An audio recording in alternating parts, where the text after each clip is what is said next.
estamos hoy aquí gozosos en la bendita presencia del Señor, con el deseo de meditar en la palabra de Dios y de ser bendición.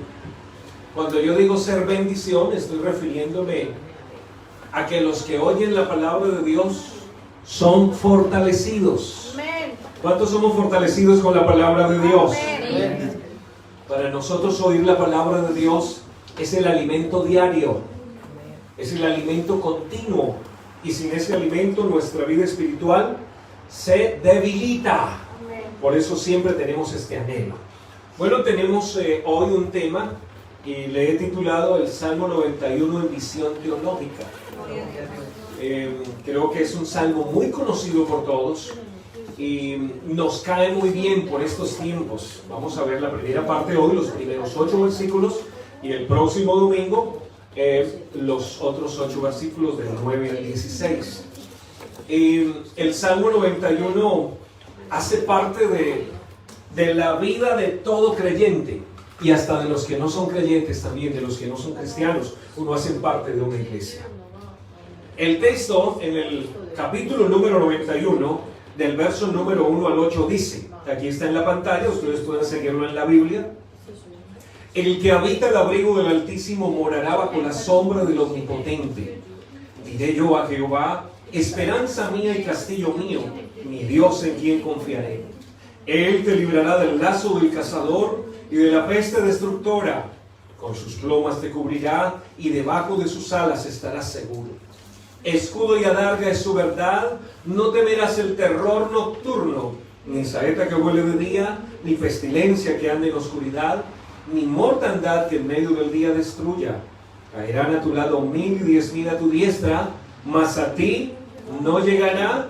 Ciertamente con tus ojos mirarás y verás la recompensa de los impíos. Amén. Aleluya. Y bueno, estaba diciéndoles que el Salmo 91 es un salmo muy conocido. Amén. Y que cuando nosotros llegamos a la iglesia, uno de los primeros salmos que nos aprendimos fue el 91, ¿verdad que sí? El 91, ¿y cuál otro? ¿Qué otro salmo? El 23. Entonces, los niños y el salmo número 1. Y los salmos han estado haciendo parte precisamente de nuestra vida cristiana también. Y no solamente de la vida, de nuestra vida, sino también del pueblo de Israel. Y digo del pueblo de Israel porque el pueblo de Israel precisamente utilizó los salmos como su himnario, podríamos decirlo así. Encontramos 4 libros de los salmos en todos los capítulos, los 150 capítulos, y encontramos palabras diferentes, encontramos salmos de agradecimiento, encontramos salmos de peticiones, encontramos salmos de fiesta, encontramos salmos de protección, encontramos salmos cuando moría algún familiar, encontramos salmos cuando iban a la guerra, encontramos salmos utilizando una cantidad de figuras literarias que lo que pretenden es acercarnos de manera especial a Dios y comprender quién es Dios. Este Salmo 91 es conocido como el Salmo de la Protección, ¿verdad? El Salmo de la Protección, así dice la bastardilla. Utiliza un lenguaje de imágenes simbólicas. El Salmo está lleno de imágenes simbólicas. Este es un poema didáctico o sapiencial que invita a confiar en el Señor, porque Él es el único refugio seguro contra todas las adversidades y peligros. ¿Cuántos lo creen que es así? Y cuando la Biblia se llena de imágenes simbólicas, lo que quiere es ayudarnos a entender de una manera más fácil. Cuando uno ve cómo el Señor manifestado en carne hacía referencia a las cosas del diario acontecer. Y vemos que el Señor está entonces en el mar y empieza a utilizar los elementos que están en el mar, la pesca, para dar una enseñanza. Y luego en otra ocasión dice: el reino de los cielos es semejante a un hombre que yéndose lejos, y empieza a contar una historia. Así habla el Señor, así enseña el Señor. Son las figuras pedagógicas, las figuras literarias que utiliza el Señor para darse a entender mucho más fácil. La predicación incluye todas estas figuras. En la Biblia encontramos símbolos, encontramos tipos, encontramos arquetipos que nos permiten entender más fácil el propósito que Dios tiene con nosotros. El mensaje teológico que Dios quiere entregarnos a nosotros cuando leemos la Escritura. Y el Salmo 91 entonces está lleno precisamente de imágenes simbólicas. Está lleno de enseñanzas que nos llevan a pensar cuál es el propósito del texto. Toda la Escritura tiene propósitos especiales. Nos corresponde a nosotros, como lectores, como estudiosos de la palabra de Dios, comprender el propósito divino. Creo que muchas veces leíamos la Biblia pero no la entendíamos. Leíamos el texto pero no comprendíamos el propósito de Dios. Y la palabra de Dios tiene como propósito enseñar, tiene como propósito redarguir, tiene como propósito corregir e instruir en justicia. Eso dice el apóstol Pablo. Ese es el propósito, a fin de que el hombre de Dios sea ¿qué? Perfecto, enteramente preparado para toda buena obra. Es decir, que el que recibe la palabra constantemente está siendo renovado, está siendo transformado, está siendo renovado en el pensamiento, está cambiando su manera de ver la vida. El Salmo 91 entonces nos acerca de manera especial al propósito protector del Señor.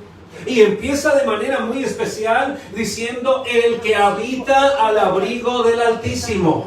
Amén. Cuando uno lee encuentra unas palabras claves y quisiera hacer énfasis en la etimología de estas palabras claves.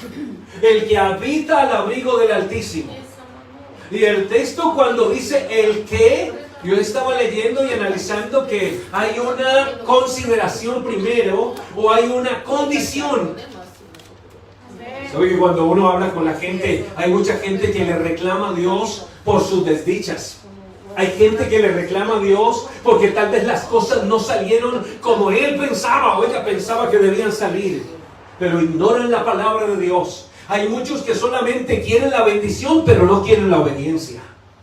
Y cuando yo leo la Biblia, encuentro que la Biblia es un libro que plantea muchas y muchas bendiciones para el hombre, pero las bendiciones están condicionadas. Amén. Y están condicionadas a algo muy particular: la obediencia a Dios. Amén. Creer en Dios. De lo contrario, entonces malentenderíamos el texto y algunos malinterpretan la misericordia de Dios. El que, aquí inicia el texto diciendo el que, la condición, todo lo que va a pasar de aquí en adelante, del versículo número 1 en adelante, está basado en esto, en estas condiciones. El que habita. Y habitar es vivir en la etimología, en el idioma hebreo significa habitar es vivir en, es ser un habitante de, es permanecer y es morar. Eso es habitar. ¿Qué es? Léanlo conmigo por favor. Vivir en, ser un habitante de, permanecer, morar. Entonces, el que vive en, el que habita en, el que permanece y el que mora bajo el abrigo del Altísimo. Aquí está. Y el texto original, cuando habla de esta declaración de Altísimo, está hablando del Elión. En la fase patriarcal, cuando nosotros encontramos el Antiguo Testamento, vamos a ver que este nombre significa soberanía y supremacía de Dios. Por eso el escritor habla de esta manera. En el idioma original lo encontraríamos el Elohim. El que habita al abrigo de Elohim. ¿Y quién es el Elohim? El Elohim es el soberano y el supremo Dios. Y cuando yo empiezo a entender que no solamente la palabra Altísimo es que está muy alto, porque alguien pudiera entenderlo de esa manera, ¿verdad? Ahora, Dios es muy alto, está en lo alto. Pero más de referirse al Altísimo, como que Dios está en lo alto, o es muy grande en cuanto a corresponde a lo que corresponde a nosotros, a nuestra condición humana, se refiere a ese Dios que es soberano y a su supremacía sobre el universo entero. Amén. Y así lo entiendo mejor. Así lo puedo entender diferente. Es que el que vive bajo el abrigo de este Dios supremo, de este Dios soberano, es lo que está diciendo el texto. Entonces morará bajo la sombra del Omnipotente. Amén. Y este Omnipotente también tiene una etimología interesante en el Antiguo Testamento. Significa el Shaddai. El epíteto, el título que se utiliza es el Shaddai para hablar del Omnipotente. Y el Shaddai significa el Todopoderoso. Amén. Porque habían dioses en la antigüedad a granel, pero no tenían este atributo, no tenían esta condición, no eran el Shaddai. Y el pueblo le dio ese nombre al Dios eterno, el Dios de Israel, y llamado entonces el Shaddai. Y este Shaddai es el Todopoderoso. Amén. Y bueno, aquí es interesante entender por qué es el Todopoderoso. La raíz en el griego viene de una partícula llamada shad. En el hebreo, perdón, dice shad. ¿Y qué es lo que significa este shad? Shad, que en las escrituras se usa de manera invariable como referencia al pecho femenino. Esto me llamó mucho la atención. Es decir, que este Shaddai tiene que ver con el pecho femenino. Amén. Y el pecho femenino, estoy tratando de hacerme entender. El pecho femenino que da sustento. Cuando nace la criatura, lo primero que hacen después de verificar que sus sentidos y sus órganos estén bien, es que lo ponen en el pecho de mamá. Y cuando lo ponen en el pecho de mamá, entonces él de manera natural está buscando el pecho de mamá. Y cuando busca el pecho de mamá, ¿qué empieza a hacer? A alimentarse. Y de ese pecho recibe todos los nutrientes que necesita. Se dice que no necesita más un niño hasta cierta edad, ¿verdad? Que solo con la leche materna, con eso es suficiente. Es decir, que este Chad es el que sustenta, es el que alimenta, es el que cuida y el que entrega todos los nutrientes. Amén. Aquí tenemos dos palabras interesantes en cuanto al nombre, y es el Elión y el Shaddai. Entonces el que habita al abrigo del Elión y mora bajo la sombra del Chad, este tendrá seguridad, tranquilidad, tendrá protección y tendrá sustento. Amén. Y si yo lo entiendo de esta manera, entonces puedo comprender que lo que la palabra de Dios me dice es que es una bendición morar, pero necesito vivir bajo ese abrigo. Conozco muchas personas, hasta en mi familia, por ahí alguna vez conocí en la casa de alguien, donde tenían la Biblia en el Salmo 91, ahí en el comedor o ahí en la sala. Grande, una Biblia grandota, en una trila. Y Salmo 91. Y parece que entre más grande fuera la Biblia y más grandes estuvieran las letras del Salmo, entonces más protección para la casa. Abran la Biblia en el Salmo 91. Por ahí anda el coronavirus. Abran en el Salmo 91. Pues si fuera tan fácil, todo el mundo abría la Biblia en el Salmo 91. Pero la Biblia no dice eso. El texto que estamos leyendo nos dice: si abres la Biblia en el Salmo 91 y lo pones en el centro de tu casa, entonces no te sobrevendrá mal, ni plaga tocará tu morada. Lo que la palabra dice es que el que habita bajo el abrigo del Altísimo, el que vive ahí metido. Así que el tema no es de religiosidad. Esto es fetichismo. Colocarlo ahí es fetichismo. Puede ser bibliolatría. Pero las bendiciones de Dios no vienen a través de dichas prácticas. Las bendiciones de Dios vienen a la vida de las personas que creemos y vivimos bajo la sombra del Altísimo. Y eso tiene que hacernos pensar de manera diferente. Creo que Dios por mucho tiempo nos vive hablando. Creo que hay gente que vive recibiendo la palabra muchos años. Hay gente que durante muchos años ha oído esta palabra. Y Dios le dio la gran bendición en su misericordia de oír la palabra hace tantos años, a través de la familia, a través de los padres, a través de los hijos, a través de un vecino, a través de un misionero, a través del que sea. Pero Dios les dio la oportunidad de oír la palabra, pero han endurecido los corazones. Y cuando se endurece el corazón, las cosas no terminarán bien. Y luego vienen los males, luego vienen los problemas, luego vienen las consecuencias del pecado. Y algunos se preguntan, ¿y por qué? ¿Y dónde está Dios?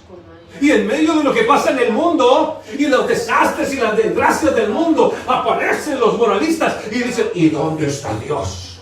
¿Dónde está Dios? Todo el tiempo ha estado ahí. Siempre ha estado ahí. Siempre ha estado hablando. Siempre ha estado proclamando su palabra. Siempre ha estado ofreciendo la misericordia a la humanidad, pero el hombre ha despreciado la palabra de Dios. El hombre ha despreciado la misericordia de Dios. Y cuando alguien desprecia la misericordia de Dios, acarrea problemas para su corazón, para su vida. Y luego se preguntan, ¿y dónde está Dios? Ahí está Dios todo el tiempo. Amén. Él sigue vivo. Él sigue vigente todo el tiempo. Así que las bendiciones que se desprenden de aquí en adelante se desprenden de una condición básica: es vivir y habitar bajo la sombra del Elión y bajo el sustento del Shaddai. ¿Cuántos habitamos bajo la sombra del Elión y bajo el sustento del Shaddai en esta hora? Yo creo que eso nos llena de fe y de esperanza hoy. Eso nos llena de tranquilidad. Sigue diciendo el versículo 2: diré yo a Jehová, esperanza mía y castillo mío, mi Dios, ¿en quién Confiaré. Esto lo está declarando el salmista. Lo está declarando él. Ahora, diré yo. ¿Por qué lo va a decir él? Lo puede decir. Tiene condiciones para decirlo. Cumple con la condición inicial. Ya está bajo el abrigo. Ya está bajo la sombra. Vive ahí. Déjeme decirle que una cosa es vivir ahí y otra cosa es venir de vez en cuando. Hay gente que viene de vez en cuando al abrigo, cada que tiene problemas. Cada que tiene problemas con la familia. Cada que tiene problemas con el esposo. Cada que está que se divorcia, el pastor, ayúdeme, una consejería. Y vienen y habitan un rato y reciben las bendiciones y Dios los bendice y luego se van otra vez y caen en desdicha otra vez. Pues la condición inicial es el que habita, el que vive, el que se queda ahí todo el tiempo. El que se queda todo el tiempo. Ahora el salmista vive en ese lugar y él dice: diré yo, esta es una proclamación personal, diré yo a Jehová, esperanza mía y castillo mío, mi Dios en quien confiaré. Y aquí está usando unas figuras que son interesantes y utiliza el castillo como una figura. Y cuando uno ve los castillos de la antigüedad, encuentra que era un edificio o un conjunto de edificios rodeado de murallas, fosos y otras obras de fortificación, construido generalmente en un lugar elevado y estratégicamente situado para la guerra. No era lo mismo vivir en un castillo que vivir en una casa común y corriente. Las condiciones de los que vivían en el castillo eran condiciones de seguridad diferentes. Se sentían seguros. El castillo estaba ubicado en un lugar elevado. Allá había una torre alta, donde había un vigía, donde desde lejos se veía el enemigo cuando venía, donde se podía analizar cuáles eran las estrategias de guerra de los enemigos. Y los que estaban dentro del castillo, en esos muros altos, en esos muros anchos y alrededor un foso para que no pasaran, se sentían seguros. Yo me imagino cuando se hablaba de guerra, me imagino cuando se hablaba de angustia, cuando la gente se atemorizaba por los anuncios de guerra de los enemigos. Entonces el padre de familia, la madre de familia diría: no se preocupen, hijos, que nosotros estamos dentro del castillo y este castillo es impenetrable. Amén, amén. Y una de las características de los castillos es que, miren la imagen que está ahí. Una de las características de los castillos es que eran tan grandes, que el enemigo se paraba frente al castillo, pero no podía determinar en qué lugar estaban las personas. ¿Por qué no podían determinarlo? Porque era muy grande el castillo. Porque no se podía ver hacia el otro lado. Porque sus murallas eran muy altas. Sus muros eran altos. No era fácil ver qué estrategia de guerra tendrán allá. Y los que estaban allá adentro estaban tranquilos, estaban en paz. Amén. No estaban asaltados, no estaban pensando nos van a matar. No, estaban tranquilos, estaban guardados, sabiendo que dentro del castillo estaban seguros. Amén. Por eso el salmista dice: yo diré a Jehová, esperanza mía, y que dígalo fuerte, y castillo mío, mi Dios en quien confiaré. Amén. ¿Cómo se ve el salmista entonces en el castillo? Él está guardado. Y déjeme decirle que mi Dios es el castillo más grande y más glorioso y más impenetrable y más seguro que existe en la faz de la tierra. No hay otro castillo como Él. Por eso ahora es un castillo. Antes era un abrigo, antes era una sombra, ahora es un castillo. Van muchas figuras para que entendamos, para que confiemos, para que fácilmente comprendamos lo que el Señor nos quiere decir. Y esto tiene que llenarnos de esperanza. Esto tiene que llenarnos de paz y de tranquilidad, de seguridad. Esperanza mía y castillo mío. Que se sienta lleno de temores, que se sienta lleno de angustia el que no tiene al Señor, el que no lo conoce a Él. Pero nosotros lo conocemos, nosotros lo tenemos y estamos morando en su castillo, el cual es impenetrable. Y aunque el enemigo nos quiera destruir, no podrá pasar los límites. Amén, amén. Yo creo que eso nos llena de mucha fe y de esperanza hoy. Él te librará del lazo del cazador y de la peste destructora. Otra figura, el lazo del cazador. Te librará del lazo del cazador. Está pensando en las estrategias que los cazadores usaban en el campo para poder cazar a sus animales. La caza conocida en aquel tiempo de manera particular. Las familias, los hijos salían, los padres enseñaban a los hijos. El oficio de la caza era como un oficio. Es un cazador. El lazo del cazador, la estrategia que se utilizaba esperando que la presa cayera. Había que esperar, solamente había que tender el lazo, había que tender la trampa y esperar que la presa cayera sin lugar a duda. Eso es lo que dice el salmista. Él te librará del lazo del cazador. Yo no sé cuántos han estado tratando de poner trampa en nuestras vidas, pero se ha quedado con la trampa hecha porque nuestro Dios nos ha librado. Amén. Del lazo del cazador te librará y de la peste destructora. Así es. Este lazo, hemos sido librados. ¿Cuántos hemos sido librados del lazo del cazador? El enemigo continuamente trae lo que él hace llamar trampas. Trae la tentación de una manera y de otra y de otra. Y ahí estamos nosotros luchando cada día y colocando nuestra vida en las manos de Dios, siendo librados del lazo, de la trampa y del pecado. Y te librará de la peste destructora. Y hablar de peste en estos días está de moda en el mundo entero. Y el mundo está preocupado a nivel mundial, enteramente. La Organización Mundial de la Salud, los gobiernos en el mundo entero.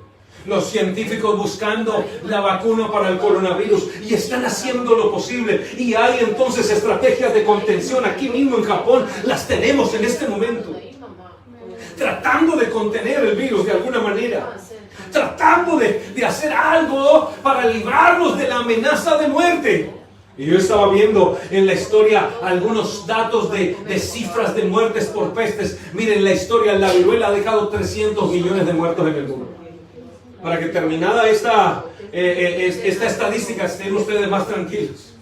El sarampión ha dejado 200 millones de muertes desde su aparición. La gripe española ha dejado 80 millones desde su aparición. La peste negra, 75 millones de muertos. El VIH, 35 millones de muertos. El SIDA. La plaga de Justinia, 25 millones de muertos.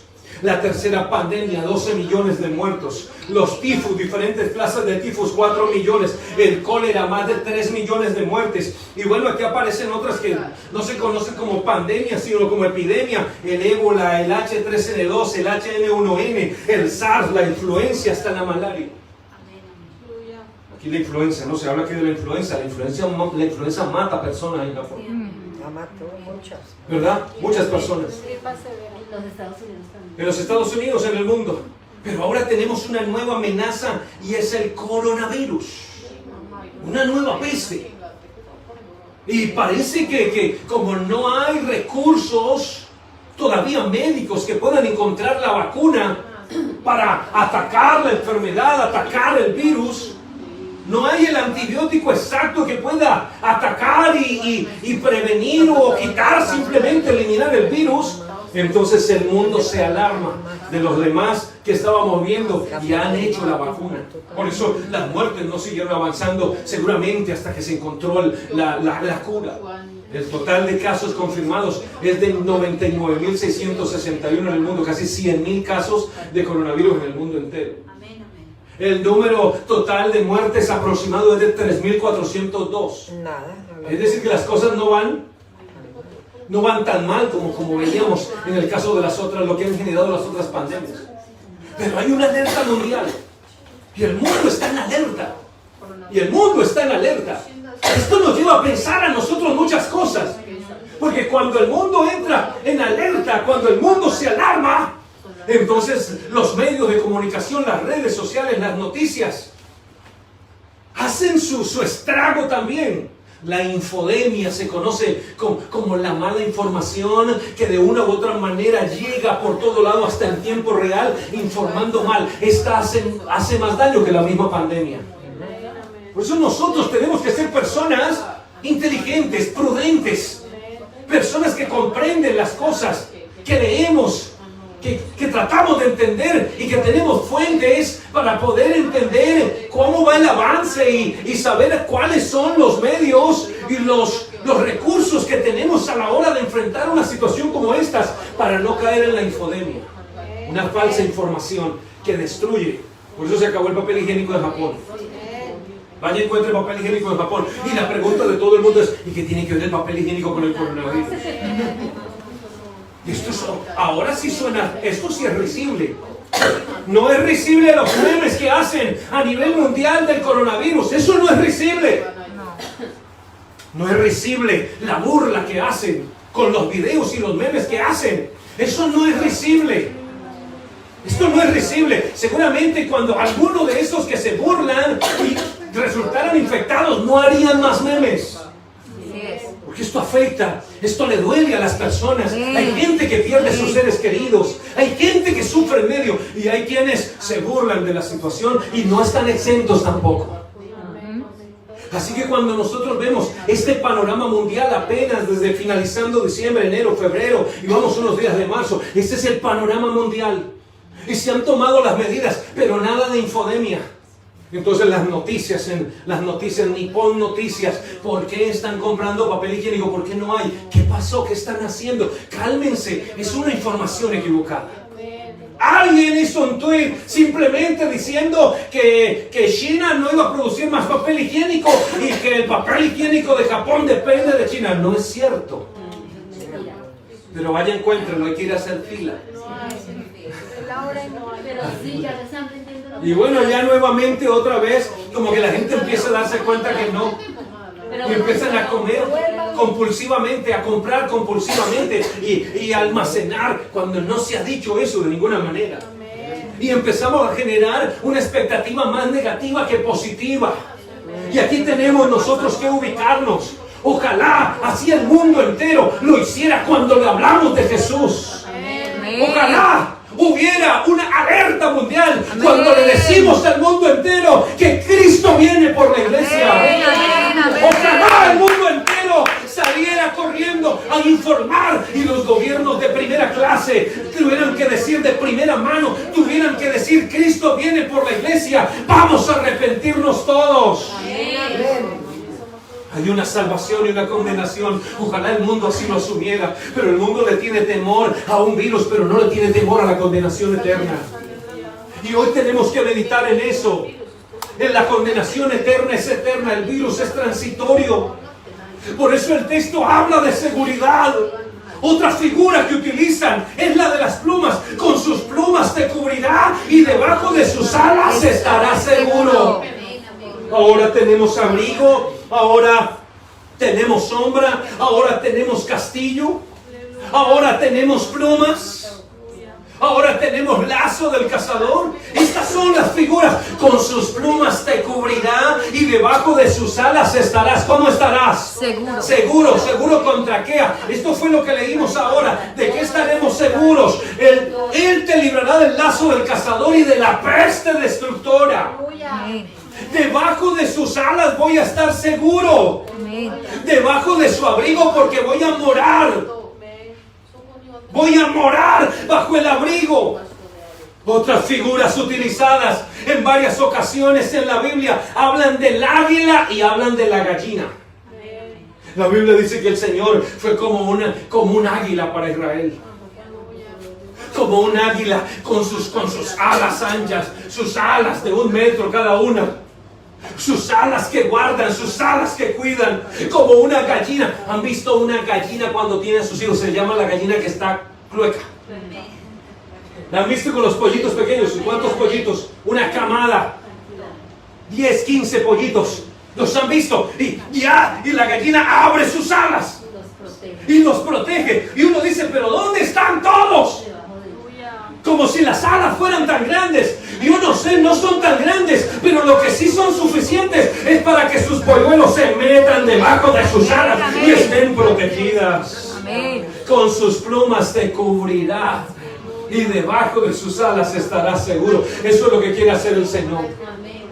Hay una escena en el Nuevo Testamento cuando el Señor sale del templo de Jerusalén y ve un pueblo perdido, ve un pueblo con un corazón duro, ve un pueblo que ha matado a los profetas, y desde allá llora el Señor, ¿sabe? Pocas veces el Señor llora, manifiesta el texto, pero desde allá llora y dice, oh Jerusalén, tú que matas a los profetas, que apedreas a los que te son enviados. ¿Cuántas veces yo quise cuidarte? ¿Cuántas veces quise protegerte? Como la gallina cuida a sus hijos bajo sus alas, como cuida a sus polluelos, pero ustedes no quisieron, y aquí vuestras casas serán desoladas. Así es. Porque cuando yo no quiero la protección divina, entonces tendré que enfrentar la destrucción del maligno, porque el enemigo viene a eso, a robar, a matar, a destruir. Y luego preguntan, ¿y por qué estoy mal? Porque el Señor extendió sus alas todo el tiempo, extendió su abrigo. El Señor dio a conocer su palabra, pero fue más grande el pecado, fue más grande la dureza de corazón. Y en el peor de los casos muchos dicen, esto es bueno. Ay, tan bueno el Evangelio. Ay, es una bendición el Evangelio. Ay, yo tengo familia evangélica. Ay, yo tengo familiar que es pastor. Ay, yo tengo conocidos que son de la iglesia. Tan bonito que cantan, pero no tienen alas. Yo los invito hoy a que se refugien bajo las alas del Altísimo. Porque vendrá un día que tendrán que buscarlo, quieran o no quieran. Vendrá un día donde tendrán que sufrir terribles consecuencias. Y qué bueno no tener que esperarlas. Qué bueno es que hoy, que yo tengo el conocimiento, vengo y me refugio bajo sus alas. Por eso, porque estoy bajo el abrigo, porque estoy bajo la sombra, porque estoy dentro del castillo, porque estoy bajo las alas de la gallina, estoy bajo las alas, bajo las plumas del águila. No temerás el terror nocturno, ni saeta que huele de día. Así es, amén. Por eso, es por eso. No es porque habla la Biblia en el Salmo 91, no, es porque estamos bajo el abrigo, es porque vivo bajo la sombra del Altísimo, ahí vivo metido, vivo en el castillo. Por eso no temerás el terror nocturno, la noche y sus temores, los temores que producen inseguridad, los temores que producen duda, que producen desesperación. Ahí está la gente desesperada, ahí está la gente corriendo de un lado al otro. ¿Y por qué corren de un lado al otro? Porque están desesperados algunos, porque no tienen la fe y la esperanza en Él. Pero nosotros hoy tenemos nuestra esperanza y nuestra fe en el Señor, y creo en esta palabra. Por eso no tengo temor, no ando atemorizado. Donde hay temor falta la fe, donde hay fe no hay temor. Él es el escudo de la fe y protege de las brechas del enemigo. No temerás el terror nocturno, ni saeta que vuele de día. La saeta era la flecha. Entonces teníamos el lazo del cazador y la flecha, ¿sí ven? Eran armas para matar, armas letales. Pero no te preocupes, que si estás bajo el amparo y estás bajo el abrigo, entonces no temerás al terror nocturno ni a la flecha que vuela en el día. No te preocupes, que nada de esto te alcanzará. Nada de esto te dañará. No andes temeroso. En esta hora hay una invitación a que no andes temeroso, a que si estás pasando por momentos difíciles, si estás pasando por circunstancias difíciles, levántate y métete debajo del Altísimo, métete debajo de la sombra, métete debajo del Señor, pues Él es tu esperanza y tu habitación. Así es. Alabado sea el nombre de Jesús. Sigue diciendo, no temerás ni pestilencia. Mira el texto puntual. Ni pestilencia que ande en oscuridad, ni mortandad que en medio del día destruya. El verso 6. Léanlo conmigo fuerte todos. Ni pestilencia que ande en oscuridad, ni mortandad que en medio del día destruya. No temerás. No ando pendiente. No ando. Ay, me va a dar. Ay, ya tosí y me dio coronavirus. Y estoy a temo y no duermo. ¿Y qué tal? ¿Y qué tal que salga a la calle y me dé? ¿Y qué tal que? Más rápido le dan. No, yo tengo en quién confiar. Yo estoy en un escudo. Amén. Y miren lo que pasa. Y pueden haber muchos a mi alrededor. Pueden haber cientos y miles a mi alrededor con coronavirus. Pero caerán a tu lado 1000 y 10,000 a tu diestra. Mas a ti no llegará. Él me guardará. Él me protegerá. Yo me voy a guardar en Él. Y esto es esperanza. Caerán a mi derecha y a mi izquierda. Nosotros seguiremos en pie porque no nos tocará. Oye, y aquí está, se nota, se ve cómo cayeron acá, cómo cayeron allá. Y veo cómo cayeron allá y cómo cayó otro, cómo en medio de una situación difícil, cómo cayó. Y yo sigo pensando, pero a mí no me llegarán. Así dice la palabra de Dios. Esa es mi esperanza, eso es lo que yo creo. Y cuando me mantengo en esa palabra y en este conocimiento, lo que yo creo es lo que yo vivo en mi corazón. Amén. Nosotros no somos presa del temor. No seas presa del temor. Tenemos 365 promesas para cada día del año. Hay una promesa que dice no temas. Un 365 no temas. No te preocupes, no temas. Levántate cada día en fe. Levántate cada día en victoria. Levántate cada mañana y coloca tu vida en las manos de Dios. Invoca el nombre de Jesús y vamos adelante. Amén, amén. Seguimos en victoria porque el que prometió estar con nosotros, Él es fiel y verdadero. La recompensa de los malos. Ciertamente con tus ojos mirarás y verás la recompensa de los impíos. Aquí está. Aquí cambió el discurso. Y aquí ya no hay promesa. Caerán a tu lado 1000 y 10,000 a tu diestra, mas a ti no llegarán. Y con tus ojos mirarás y verás la recompensa de los impíos. Ahí está el problema de los malos. Ahí está el problema de los que no creen en Él, de los que no lo reciben a Él. Haber recibido la palabra y no recibirlo a Él se llama pecado. La Biblia dice que los que conocen y saben hacer el bien y no lo hacen, les es pecado. Y la Biblia aquí lo dice. Yo estaba pensando en el Salmo número 1 que habla la diferencia del justo y el pecador. Será como árbol plantado este justo junto a corrientes de aguas. Oiga esto, que da su fruto en su tiempo y su hoja no cae. Dará fruto en algún tiempo. Y tal vez en otro tiempo no va a dar fruto porque el árbol no da fruto todo el tiempo. Pero ¿qué dice? Cuando no da fruto su hoja no cae. No se seca. Se mantiene junto a las corrientes de aguas de vida. Su hoja no cae y todo lo que hace prosperará. Ese es el justo, pero escucha el pecador, el impío. No así los malos, que son como el tamo que arrebata el viento. ¿Cuál es el tamo? Esa hoja seca. Vino el viento de la peste, vino el viento del problema, vino la tribulación, vino la enfermedad, se los llevó y no quedó nada. No así los malos, los impíos, los injustos, que son como ese tamo que se lleva el viento. Y luego dicen, ¿y por qué pasó? ¿Y qué sucedió? Porque no obedecieron la palabra de Dios. Hay gente que tiene un legado de sus familias de muchos años atrás. Y esto pesa más todavía, ¿sabe? Cuando hay un legado familiar y nos han entregado la palabra durante tantos años y pesa más en el corazón de muchos el pecado y la dureza de corazón que poner por obra la palabra de Dios. Aquí está la recompensa. Los justos serán como árboles plantados junto a las corrientes de aguas, que dan su fruto en su tiempo y su hoja no cae, y todo lo que hacen prosperará. No así los malos, que son como el tamo que arrebata el viento. Hoy es tiempo de acercarnos al Señor. Amén, amén. Hoy es tiempo de tener un encuentro personal con Él. Hoy es tiempo de vivir con Él.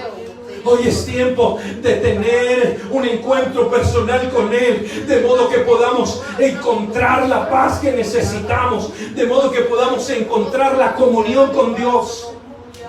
Queremos bendiciones, queremos prosperidad económica, queremos bendiciones materiales, queremos bendiciones en el matrimonio, queremos bendiciones en las relaciones interpersonales, pero no queremos hacer la voluntad de Dios. Y así no es, así no dice la Biblia. El hombre de hoy ha tergiversado la palabra y la ha acomodado a sus concupiscencias, y el peor de los casos termina refugiándose en la misericordia de Dios para luego volver a pecar y volver a hacer mal. Es tiempo de cambiar de actitud. Señor, amén. Y Dios, que en su misericordia es tan bueno, Él nos guarda, Él nos ayuda y nos espera para que tal vez podamos tener un encuentro con Él, para que podamos reconocer que en Él hay esperanza, que las cosas pueden cambiar. Hoy todavía hay oportunidad. Amén. Hoy todavía alguien se puede meter en el refugio. Alguien se puede meter bajo la sombra. Alguien se puede meter bajo el castillo, dentro del castillo. Hoy todavía alguien puede habitar bajo la bendición del Elión y del Shaddai. Esa es la esperanza para el mundo de hoy. El mundo necesita a Cristo como Salvador en su corazón. Y vendrán cosas peores. Este es principio de dolores, dice la Biblia. Las señales que anuncian el arrebatamiento de la iglesia se están cumpliendo al pie de la letra. Cuando vemos este mundo lleno de pecado y de maldad, y vemos cómo avanza el pecado en el mundo, podemos ver que Dios está a las puertas, que el día del que el Señor habló está cerca, más cerca que cuando creímos. Y nosotros seguimos orando por nuestras familias, oramos por nuestros vecinos, oramos por nuestros amigos y oramos por el planeta entero, que no conocen muchos al Señor. Y que no queremos que nadie se pierda. Creo que nuestro anhelo no es que nadie se pierda. Eso es lo que el Señor quiere. Hoy seguimos como mensajeros. Hoy hay un mensaje de esperanza para alguien que nos está oyendo, para alguien que se siente temeroso, para alguien que se siente lleno de dudas en su corazón. Hay un mensaje de esperanza. El mensaje de esperanza es que te metas bajo el abrigo del Altísimo. Es que te refugies. Es que te metas en el castillo para que te sientas bien, para que sientas la cobertura del Señor. ¿Cuántos sienten esa cobertura en esta tarde? No que se tenga la bondad. Y yo quiero invitarte para que en esta hora le demos gracias al Señor por esa cobertura. Le demos gracias al Señor por esa paz. Yo quiero darle gracias al Señor por esa paz, por esa cobertura. Si no estás en paz, si no estás tranquilo, debes decírselo a Él en esta hora. Debes decirle: Señor, aquí estoy dispuesto a refugiarme bajo tus alas, dispuesto a refugiarme bajo tu abrigo. Y si vas a volver a hablar del Salmo 91, recuerda las condiciones. Las condiciones es que debes habitar. De lo contrario, te invito a que guardes, a que cierres esa Biblia y a que la guardes mejor, porque así no vendrán las promesas de Dios a tu vida. Las bendiciones de Dios vendrán a tu vida cuando abrimos nuestros corazones y le decimos a Él: entra, Señor, te recibo como mi Salvador y te reconozco como mi Señor y mi Dios. ¿Alguien quiere refugiarse en esta mañana en Él? ¿Alguien quiere meterse bajo su abrigo en esta mañana? Alguien quiere meterse bajo su abrigo y quiere estarse ahí seguro otra vez y decirle a Él: Señor, aquí estoy bajo tu abrigo, aquí me siento bien, aquí me siento seguro, aquí me siento tranquilo. Amén. Aquí me refugio, Señor, pase lo que pase, en ti estaré confiado y seguiré dependiendo de ti, seguiré dependiendo de tu amor. Todavía hay tiempo para refugiarse en Él, todavía hay tiempo para esperar en Él, todavía hay tiempo para abrir el corazón y reconocer que lo necesitamos a Él en medio de todo lo que pasa diariamente. Te damos gracias, Señor, en esta hora. Dios y Padre Celestial. Gracias por tu palabra, Señor. Gracias, Señor. Gracias por darme esta palabra de fe. Gracias por ser mi abrigo, Señor. Gracias por ser mi esperanza. Gracias, Señor, por ser la sombra donde me puedo refugiar, donde puedo calmar mi sed, donde puedo sentirme tranquilo. Gracias, Señor, te doy por ser ese castillo fuerte y poderoso de donde yo puedo sentirme confiado y tranquilo. Gracias, Señor, por abrir tus alas de gloria para guardarme y para cuidarme. Aquí me siento tranquilo, aquí me siento seguro, aquí me siento en paz, Señor, en medio de este caos del mundo. Yo me siento tranquilo bajo tu cobertura y bajo tu bendición, Señor. Aquí nos quedaremos. Aquí seguiremos, pase lo que pase. Aquí seguiremos bajo tus alas. Pase lo que pase, yo seguiré morando y seguiré viviendo bajo el amparo del León, bajo el sustento del Shaddai, porque en Él estamos seguros. El que lo crea conmigo diga amén. Amén. Gloria a Dios. Alabanzas al nombre de Jesús.